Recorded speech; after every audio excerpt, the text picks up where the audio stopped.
What if the memory you've been trying to bury for a decade isn't a memory at all? What if it's a timer and the clock just ran out? Think back to that night 10 years ago. You told yourself it was a trick of the light, a stray animal, or a trick of the mind brought on by exhaustion. But your instinct, that cold, heavy stone in your gut, knew better. It knew that some things don't just vanish when you look away. Sometimes they just learn how to hide in the parts of the room you stopped checking. Welcome to Shadowland, a place where darkness breathes and silence speaks. Tonight we travel back 10 years to a quiet suburb in the Pacific Northwest where the towering pines do more than just block the wind. We explore the story of a man who realized that the uncanny figure he saw in the tree line wasn't a stranger passing through, but a permanent resident of his peripheral vision. Stay until the end.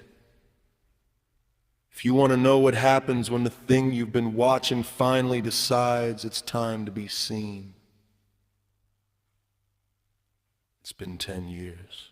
In the Pacific Northwest, dampness still feels like it's seeped into my bones. I lived in a modern house then, one of those suburban developments where the backyard ended abruptly in a wall of ancient, suffocating hemlocks. It was supposed to be my sanctuary. I remember standing in the kitchen, the soft hum of the refrigerator, the only sound in the house, staring out the sliding glass door into the black.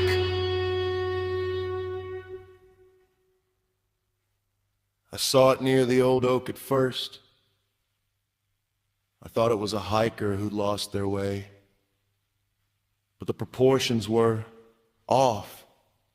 It was too thin, its limbs long and multi-jointed, standing perfectly still against the bark.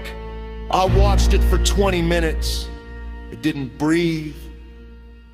It didn't twitch. Eventually, I convinced myself it was a stump I'd never noticed. I drew the blinds, turned on the television, and let the canned laughter of a sitcom wrap me in a false sense of security. I was safe. The doors were locked. I even poured a glass of water, my hands steady. Then, I saw the reflection in the darkened screen of the TV. The blinds weren't fully closed. A sliver of the backyard was still visible. The figure wasn't by the tree anymore. It was standing on the deck, inches from the glass, its face pressed against the pane, except it didn't have a face, just a smooth, pale surface that looked like stretched skin over a skull that wasn't human.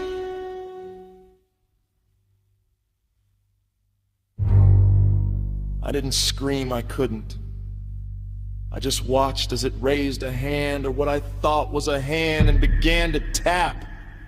Not a frantic pounding, but a slow, rhythmic click, click, click, click, like a fingernail on a sidewalk. I ran to the basement and stayed there until the sun came up. When I finally checked the deck, there were no footprints, no smudges on the glass, just the silence of the suburb.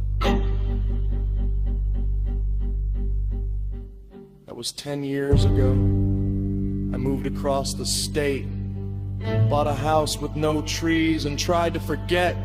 But lately, I've started hearing it again. Not outside, inside, a slow, rhythmic tapping coming from the crawl space beneath my feet. Click, click, click! It's been 10 years. And I think it finally found the door I forgot to lock. If you want to survive the next night in Shadowland, make sure to subscribe and leave a light on in the comments. It helps us find you in the dark. Sleep well.